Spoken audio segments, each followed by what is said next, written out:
Hello friends, welcome to my channel ভ্রমণ ক্রীড়া। আজ আমি আপনাদের নিয়ে চলে এসেছি মেদিনীপুরের এক ঐতিহাসিক শহর চন্দ্রকোনায়। কিন্তু আজ শুধু ইতিহাস নয়, আজ হবে ভরপুর পেট পুজো আর আড্ডা। আমরা আজ যাব চন্দ্রকোনার জনপ্রিয় ক্যাফে বং পিৎজাতে। শুনলাম এখানকার পিৎজা স্বাদে নাকি কলকাতার নামি দামি ব্র্যান্ডকেও হার মানায়। চলুন দেখা যাক সত্যিটা কি। আমরা চলে এসেছি বং পিৎজার সামনে। চন্দ্রকোনা টাউন সেন্টারের খুব কাছাকাছি এর লোকেশন। ভিতরে ঢুকেই মনটা ভালো হয়ে গেল। সাজসজ্জা খুব ছিমছাম, আর দেওয়ালে পেন্টিং দেখে 90s-এর ফিল পাবেন। চারিদিকে উত্তম সুচিত্রার ছবি দিয়ে পুরো রুমটা সাজানো রয়েছে। বন্ধুদের সাথে আড্ডা দেওয়ার জন্য একদম পারফেক্ট জায়গা। এখানে অপশন প্রচুর, শুধু পিজা নয়, বার্গার, স্যান্ডউইচ, মোমো আর মকটেল ইত্যাদি আছে। দামগুলো শহরের তুলনায় কিন্তু অনেক পকেট ফ্রেন্ডলি। আমি আজ অর্ডার করেছি এদের সিগনেচার তন্দুরি চিকেন পিৎজা, সাথে আরও নিয়েছিলাম ফ্রেঞ্চ ফ্রাই, চিকেন পপকর্ন এবং ড্রিঙ্কসে নিয়েছিলাম ব্লু লেগন। অবশেষে অপেক্ষার অবসান, পিৎজা চলে এসেছে। দেখুন কি সুন্দর চিজ পুল হচ্ছে, উফ অসাধারণ। বেশটা একদম নরম আর চিকেনের টুকরোগুলি বেশ জুসি। চিজের কোয়ালিটি সত্যি খুব ভালো। তন্দুরি মশলা একটি দারুণ স্মোকি ফ্লেভার নাকে আসছে, আপনারা দেখতেই পাচ্ছেন। চিকেনের পিসগুলো বেশ বড় বড় এবং দেখতে খুবই জুসি লাগছে।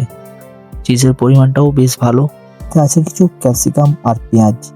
আমি সাধারণত মিডিয়াম ক্রাস্ট পছন্দ করি, আর এটা দেখে বেশ সফট এবং সাইডগুলো ক্রিস্পি মনে হচ্ছে। চিকেনটা জাস্ট অসাধারণ, একদম প্রপার তন্দুরি ম্যারিনেশন হয়েছে। অনেক সময় দেখা যায় তন্দুরি চিকেন পিৎজায় চিকেন খুব ড্রাই থাকে, কিন্তু এই চিকেনটা বেশ সফট। পিৎজাটা ট্রাই করতে করতেই চলে এলো আমাদের নেক্সট আইটেম, চিকেন পপকর্ন। এই চিকেন পপকর্নের কালারটা বেশ ডার্ক গোল্ড টাইপের, দেখে মনে হচ্ছে ভালোই ফ্রাই হয়েছে। বং পিৎজার এটা একটা বড় পয়েন্ট হলো তাদের কোয়ান্টিটি। দাম অনুযায়ী পপকর্নের সংখ্যা কিন্তু বেশ ভালো। পিসগুলো একদম ছোটও না, আবার খুব বড়ও না, একেবারে পারফেক্ট পপকর্ন সাইজের। বেশ ক্রাঞ্চি, এদের কোটিংটাও একটু অন্য রকমের। অনেকটা দেশি মশলার একটু টাচ রয়েছে। উপরের লেয়ারটা বেশ মুচমুচে, তবে ভিতরের চিকেনটা ড্রাই না, বেশ সফট আছে। তবে মশলাটা একটু বেশি স্পাইসি মনে হতে পারে যারা ঝাল কম খান তাদের জন্য।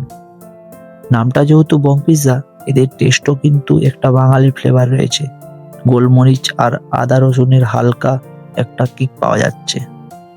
এই দেখুন বন্ধুরা, আমরা চিকেন পপকর্ন ট্রাই করতে করতেই আবার চলে এলো ফ্রেঞ্চ ফ্রাই। বং পিৎজার এই ফ্রেঞ্চ ফ্রাই কি আসলেই ক্রিস্পি? চলুন দেখি। দেখুন ফ্রেঞ্চ ফ্রাইগুলো কত লম্বা আর প্রপার গোল। উপরে ওরা দারুণ একটা সিক্রেট মশলা দেয়, যেটা স্মেলটাকেই চেঞ্জ করে দিয়েছে। জাস্ট ওয়ান বাইট, বাইরে থেকে সুপার ক্রাঞ্চি আর ভিতরেটা একদম সফট। এদের সসটার সাথে কম্বিনেশনটা জাস্ট ফাটাফাটি, এক কথায় জিভে জল আসার মতো স্বাদ। দাম অনুযায়ী পরিমাণটাও ঠিকঠাক। আমার রেটিং 10-এর 9। আপনারা ট্রাই করেছেন কি? কমেন্টে জানান। এই দেখুন বন্ধুরা, এরপরেই চলে এলো আমার আপনার সবার ফেভারিট ব্লু লেগন মকটেল। গরমে এক চুমুকে কলিজা ঠান্ডা করতে চান?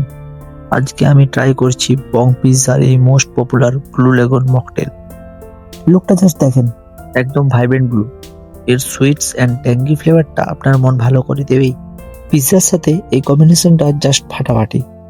যারা খুব বেশি মিষ্টি পছন্দ করেন না, তাদের জন্য এটা পারফেক্ট। একদম রিফ্রেশিং এবং ক্রিস্পি টেস্ট। আমার রেটিং থাকবে 10-এর 9। দেরি না করে চলে আসুন বং পিৎজায় আর এই ব্লু লেগুনের এনজয় নিন। Friends, subscribe for more reviews.